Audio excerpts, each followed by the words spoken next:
From the banks of the Colorado River in Lake Mead to the homes and businesses in Southern Nevada, welcome to Water Smarts, the podcast pumping from the heart of Las Vegas, where we engage with the experts who keep the water flowing throughout Southern Nevada. I'm Bronson Mack. And I'm Crystal Zelke. From how we treat it, deliver it, use it, protect it, and conserve it, the Water Smarts podcast is all about water in Southern Nevada. We hope to make you a little smarter about the one thing that keeps us all connected: water.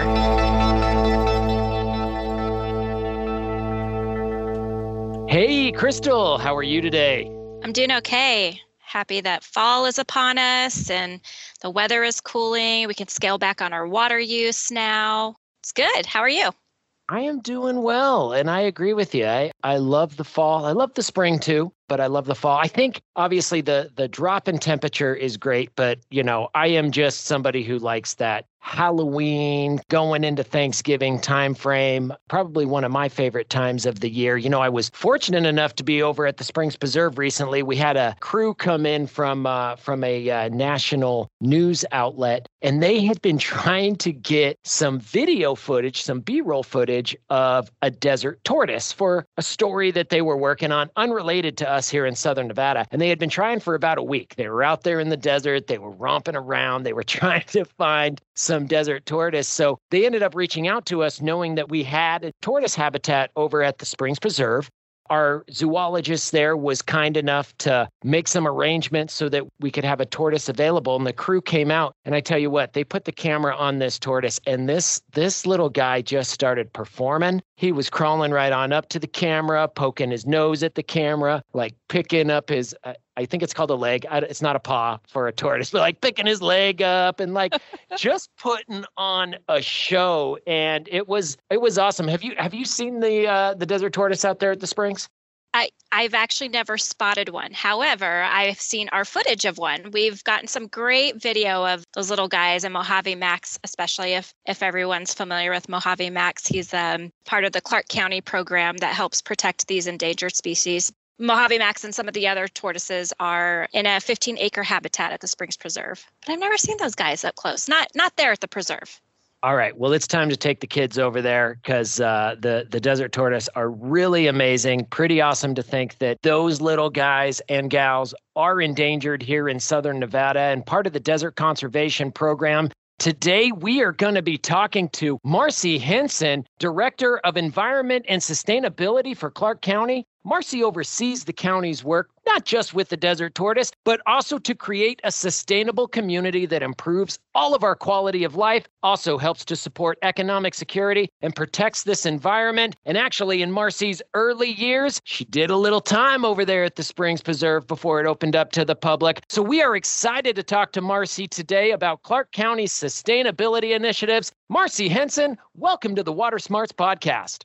Thank you so much for having me. I'm looking forward to talking to you today. Before we get into all of the really beneficial things that Clark County is doing, whether that's conserving water and helping to build a sustainable future for all of us that call Southern Nevada home, can you just give our listeners a little bit of background, including, some of the work that you've maybe done in the past for the Water Authority and the Las Vegas Valley Water District? Sure. I was born and raised in Las Vegas, and I left to go to college at Oregon State University to work on an interdisciplinary degree and actually focused on water conservation and utilization. Came home and went to work in an internship with the Southern Nevada Water Authority in the Water Conservation Division and received some really great early coaching and mentoring by the staff there in the Water Conservation Division.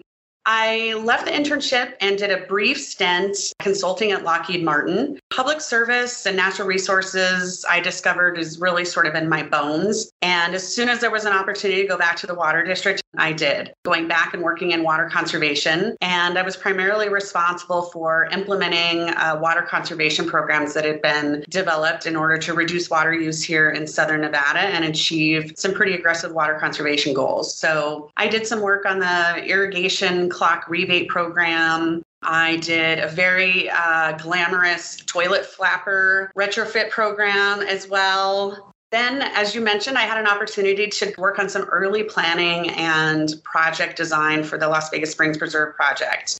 I left the water district and came to work at Clark County in the Desert Conservation Program. That's a program that focuses on endangered species compliance. And throughout my career at the county, I've held a lot of planning positions, including planning manager and administrator of the Clark County and Multiple Species Habitat Conservation Plan. My most recent post is Director of Environment Sustainability for Clark County. I'm guessing you know Mojave Max pretty well. I do. He's a very close friend. Yes. The spokes tortoise for the Desert Conservation Program and a face that is associated with conservation and endangered species here in Southern Nevada. If you've gone to school in Clark County any time past about 1995, you probably know Mojave Max very well. Yep, that's true. And he's also at the Springs Preserve. Marcy, from water conservation to protecting sensitive species in Clark County to planning for a hotter, drier future here in Southern Nevada, you have an extensive background when it comes to environmental sustainability and urban planning. The Water Authority is an active participant in the Multi-Species Habitat Conservation Plan, but most of our listeners probably aren't even aware of what that is. What's the purpose of the plan, and how does it benefit everyone who lives here in Clark County? The purpose of the plan is to make sure that we are protecting endangered species that occur here in Southern Nevada.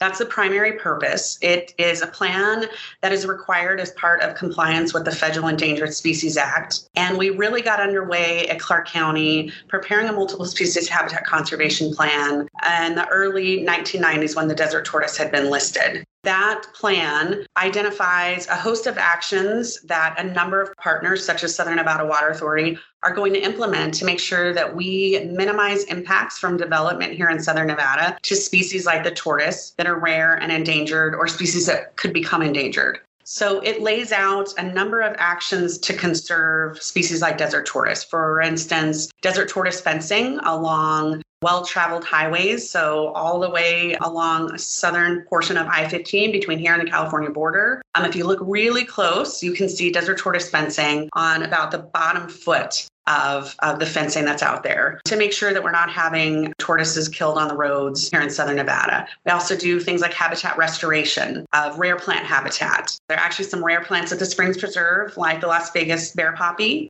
We have funded projects to conserve those populations at the Springs Preserve site and then also out on public lands here in Southern Nevada, again, to minimize and mitigate, offset, compensate for impacts that occur from our development here in Southern Nevada. So it's a huge program. It's one of the largest conservation plans in the United States. It covers actually a total of 78 species, and it not only serves as a conservation plan, but it also streamlines and makes more predictable development here in Southern Nevada. So if there's an endangered species on private property that you own, you would have to individually receive a permit from the U.S. Fish and Wildlife Service and do your own individual conservation plan. So to have all those individual plans would be pretty ineffective from a conservation perspective, but then also it would be bureaucratically almost impossible. Development would basically come to a stop. And so this program handles it at a big regional level, and that allows for more regional conservation of species at the landscape scale. And then it also sort of streamlines environmental compliance and development. So if you're going to get a grading permit on a project, you pay a $550 per acre fee. That fee comes to Clark County, and we work in partnership with organizations like Southern Nevada Water Authority to then use that fee to implement these projects to conserve species that might be impacted from development here.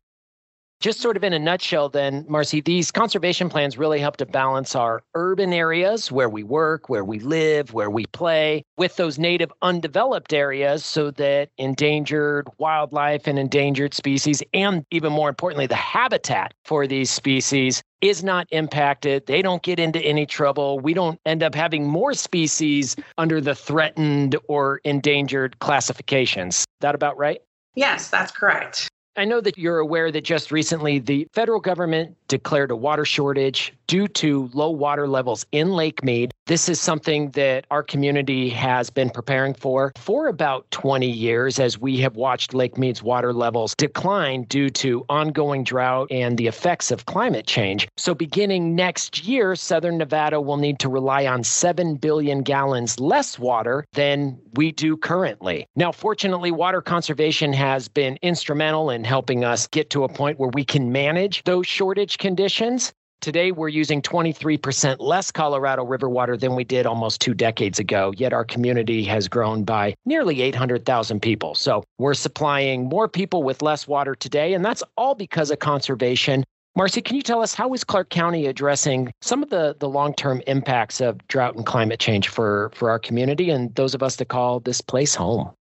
Of course, it's so important. And the Water Authority has done such a great job educating our community and giving all of their partner agencies the tools to continue to elevate the cause of water conservation here in Southern Nevada and make that connection for our residents about the importance of water conservation. And I think you see that in, a number of public polling surveys. People clearly understand the importance of water, the importance of the drought, and our need to have a long-term sustainable water source here. Our program related to climate and sustainability really touches all aspects of our life, including water use and water conservation. It's so important for our quality of life here in Southern Nevada to make sure that people have the information, education that they need to make those choices.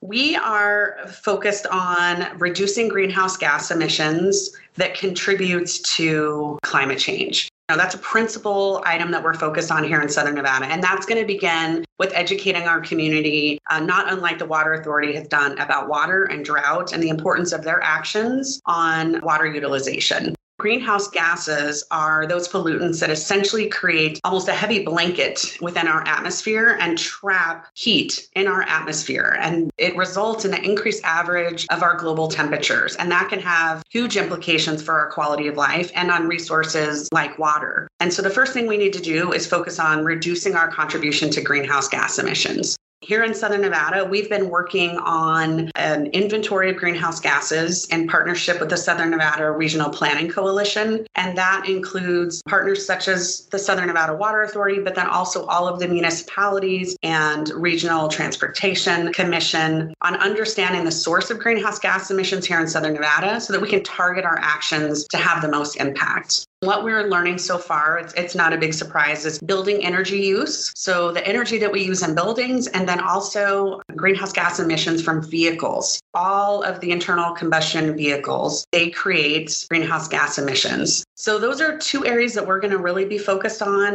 But the other thing that we're going to be focused on is preparing our community to mitigate the impacts of climate change and to become more resilient in the face of climate change. And so water conservation is an important part of those actions. We have to continue to decrease our water use. We have to make sure that we're planning for a continued increase in our population while continuing to be more efficient. And so that is working in partnership with SNWA on things like implementing the Joint Water Conservation Plan and really promoting the cause of removing unused turf, making sure that we are identifying water waste, not only in county operations, but in the parts of the community that we work in. So for example, one of the things that we're doing is I have air quality specialists that are out looking for violations of best management practices on construction sites. And we're looking at that from the perspective of dust. But if we're driving by and we're seeing water waste on a residential property or a commercial property, we are also training our staff to make a phone call to the hotline, water conservation hotline, and make sure that's getting reported so that property owner can know. Again, we can sort of heighten the awareness and make sure that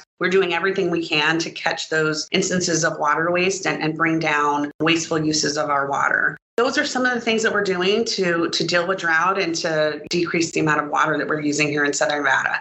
So, Marcy, sometimes people might not feel or think that climate change has a direct impact on them, but we are seeing the impacts of climate change more and more. In addition to Lake Mead levels falling over the 20 years that we've been in a drought, our air quality affected by wildfires that are getting more prolific and intense. We're seeing more powerful storms and hurricanes hitting certain parts of the country. What about here locally? Give us some specific examples about how residents in Clark County might experience the impacts of climate change.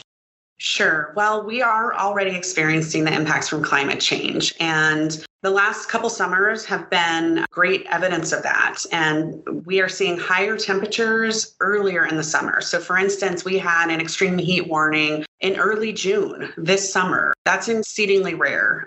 It's been rare up to this point. We can expect to see more extreme heat events both earlier in the summer, later into the summer, and into the early fall. That's one thing that we can expect to see, and we're experiencing that already. Less precipitation events, but when they do occur, more localized and much more intense. And we saw some of that this year with our monsoon events. So we were experiencing very heavy, very localized monsoon events, very high intensity flash floods. And then the wind associated with those events was also pretty eye-popping. There was a gust during a monsoon event at the Henderson Executive Airport that was 74 miles per hour. We get bad wind here in Southern Nevada. That's unusual. It's been unusual. That's something that we're experiencing now that we can expect to see more of in the future. More heat-related illnesses. We know from public health data here locally that people are experiencing more heat illness more often in the last few summers. As we continue to see those extreme heat events, we can expect to see more heat-related illness, both in terms of just folks who are out trying to enjoy activities in the summertime, but then also thinking about our workforce and,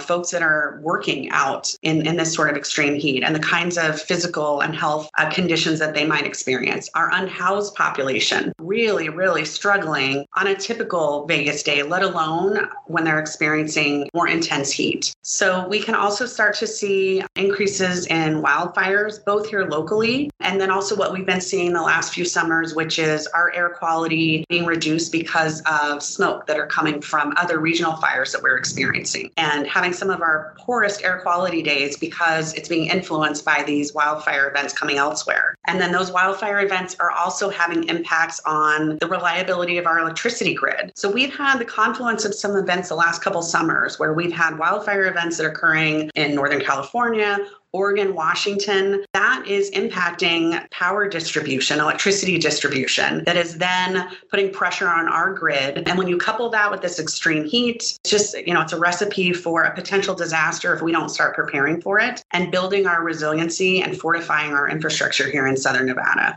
So those are the kinds of things that you would see in addition to what we've described already related to water shortages. So you had mentioned that we can expect to see more extreme temperatures here in Las Vegas. What is the county doing to make improvements that help alleviate some of the impacts caused by a hotter, drier climate here in Clark County? Well, it's about educating our residents to be aware and start preparing themselves.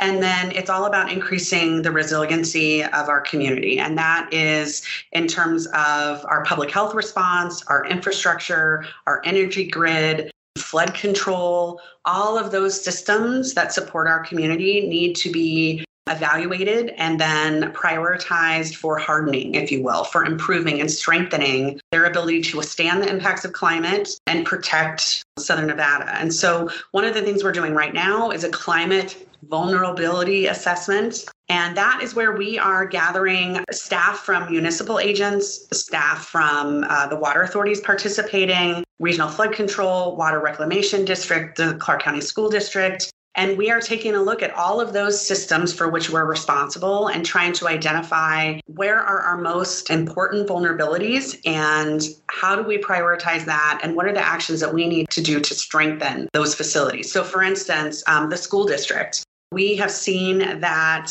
under these extreme heat events, their HVAC systems, their air conditioning systems are really struggling to meet the demand. And so, making sure that we've identified systems like that we need to take a closer look at. And we need to make sure that we don't end up on an extreme heat day with kids in a classroom and no air conditioning. Those are the kinds of things that we're doing. We're working on looking at how do we increase our grid capacity. So producing more local, clean, renewable energy, and where are potential opportunities to do things like battery storage here in Southern Nevada so that we are reliable for our own clean, renewable energy. We have some battery backups so that these wildfire events that I was describing don't impact us. We're a little bit more independent and we have less exposure and less risk to those events that are happening elsewhere. So those are just a couple of examples. That is really interesting. And especially when you hear, that Southern Nevada could be experiencing well over 100 days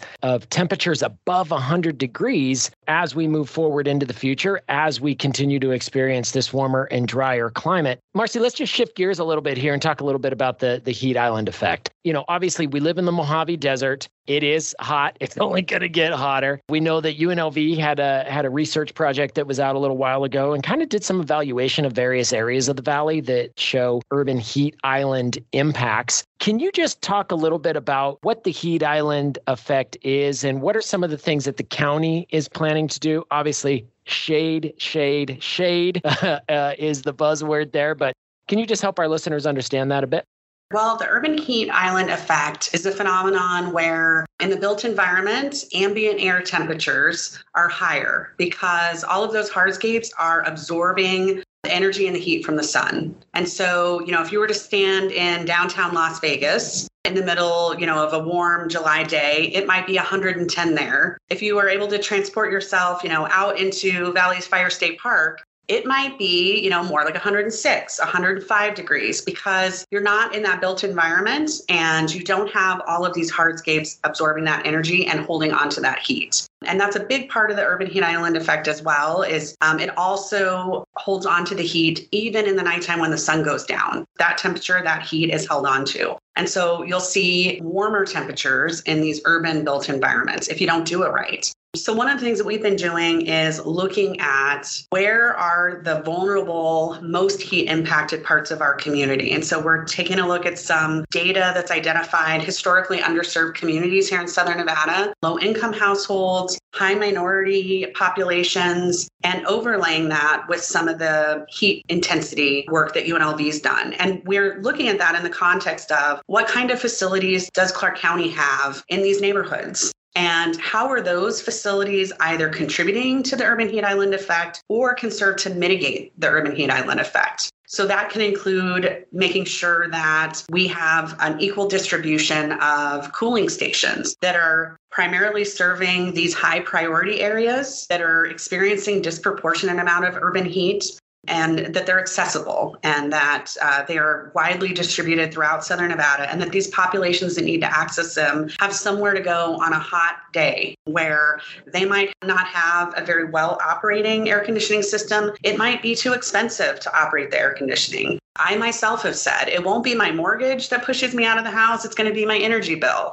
Even if people have housing, sometimes they just can't afford to run the air conditioning because of how expensive it is. And so making sure that we're looking at our facilities and mitigating our contributions to urban heat. So for instance, if we have a recreation center and it's dominated by hardscapes, that's a target for increased plant cover, increased shade cover from trees. Or we can do some green infrastructure. So how can we put built environment shade structures there to sort of lower that temperature, offer areas of respite, shade the building? That decreases the energy use, that decreases our energy bills, that decreases the stress on the energy grid. And there are some, really great benefits and outcomes that come from that. So we're looking at that. We're also looking at opportunities to look at our residential and non-residential design standards. Would it be appropriate to start requiring some cool roofs, especially in some of these marginalized neighborhoods who don't have a lot of canopy cover? What can we do in those areas to lessen that heat burden, literally bring down the temperature and become more resilient to these increased heat days that we're going to be seeing? That's really interesting. I want to learn more about cool roofing. That sounds very cool. So the county has its all-in action plan to address climate change and prepare for the impacts as we get drier and hotter here in the valley. And there's also the Transform Clark County initiative underway. What is that project, Marcy, and how can residents get involved? Transform Clark County is an initiative that's being undertaken by the Department of Comprehensive Planning. That department is responsible for both long-range planning, so a master comprehensive plan in Southern Nevada that looks at how we're going to deal with the built environment, where it would be appropriate for residential development or commercial development, what kind of buffers should be made available in between those two types of land uses, where should our open space and parks and recreation facilities? So that's long range planning. And then there is short term land use daily planning, if you will. And that is where property owners will seek permission from Clark County to develop their property consistent with the underlying zoning. And Transform Clark County is a comprehensive look at both the master plan and the land use planning process. Those two planning processes have not been revisited in a comprehensive way for probably about 20 years. And so the master planning process has been underway for about a year now. Currently, comprehensive planning is focused on the land use process, and Title 30 is the focus of the land use process. That is the underlying code that provides the regulations as to where things can be built, the density it can be built to, what type of landscaping requirements there are, what are the parking requirements. It's like the nit-nat detail of what you're allowed to do and how you're allowed to do it on a development project. A property owner will prepare a land use application and staff will analyze it against Title 30 for conformance with Title 30. So it's the development code. It has a huge impact on things related to sustainability and climate change. So for instance, the more dense the urban environment and the building it is, the less vehicle miles traveled. You have a more compact neighborhood that's closer to the commercial center where the grocery store is and the dry cleaner is, the less vehicle miles you have to travel to get there. You can even do some active transportation, walk or biking if it's close and we're not having an extreme heat day. So it has the ability to really impact not just land use, but sustainability and climate as well. And that project is available to participate in. If you just Google Transform Clark County, the project website will come up. You can sign up for a listserv. You can see the project schedule. There will be opportunities to comment. All of the project documents are on there. And if you're really interested in land use and how land use can impact water use, vehicle emissions, residential design, all of those things, that's a really great place to get involved and get engaged. Yeah, land use, so important. Land use planning, obviously, as well. And some of those codes under Title 30 that you talked about also prohibit the installation of grass in new developments of front yards for residential homes, new commercial developments, plumbing codes as well, requiring the highest efficiency water fixtures in new development. All of those things really working together to help ensure the resiliency of our community here. Marcy, something that we hear people talk about as far as building sustainability and resiliency into a community is a little something called environmental equity. Can you talk a little bit and kind of explain a little bit about environmental equity, what that means and how the county kind of works to manage that? Yeah, environmental equity, you'll also hear it referred to as environmental justice. Those things are kind of synonymous. That's the idea that regardless of your ethnicity, your race, your socioeconomic status, that you are receiving the same sort of benefits and quality of life as anyone else, and that you are not being disproportionately negatively impacted by things like land use applications or air quality permits that can decrease quality of life, that can increase your exposure to pollutants or other environmental risk. This concept that we are not going to place a polluting source in a neighborhood just because it's a low-income neighborhood, or we're not going to ignore air quality complaints because it's a neighborhood that is composed of a minority population. For us, that means things like when we get a call to the air quality hotline, our policy and procedure is that we're going to equitably respond. We're going to respond and investigate every single complaint. And we're going to provide that same level of investigation and follow through and enforcement action, regardless of the socioeconomic status or demographics of the community that's making the complaint. Environmental equity is actually one of the principles. It's one of the sort of criteria by which we look at our actions in All In, both in terms of the outcomes of those actions, but then the participation in the process as well. And so one of the things we've both been doing in All In planning process and Transform Clark County is making sure that we're reaching out to all of those demographics and folks in the community that we may not have heard from before. And part of that is because they're busy working. They're busy trying to figure out how to get kids to school and how to put dinner on the table, how to even get engaged, what this is and how it can impact them. It's about making sure that they have equitable access to engage and participate in the process. So if that means going to a community center in those neighborhoods after hours, if that means making sure that our materials are accessible in a variety of ways, whether it's text messages or online or in person, hard copy materials, multiple languages. We're just making sure that we are allowing for all of our community to effectively participate and to get involved. I just finished reading a book called The Sum of Us. It hits on a lot of these points you just mentioned. So this really makes me proud to live in Clark County to hear that we're addressing these issues. Sustainability isn't just about clean air and water. It's also about reducing energy costs as individuals in our homes and as public agencies with large employee populations. It's also about ensuring there's affordable housing, good paying jobs, and building a diverse, thriving economy in a community like ours. You've talked a lot about what the county's doing to plan for a sustainable future. Marcy, what can you suggest that our listeners do? What kind of actions can they take at home or at work?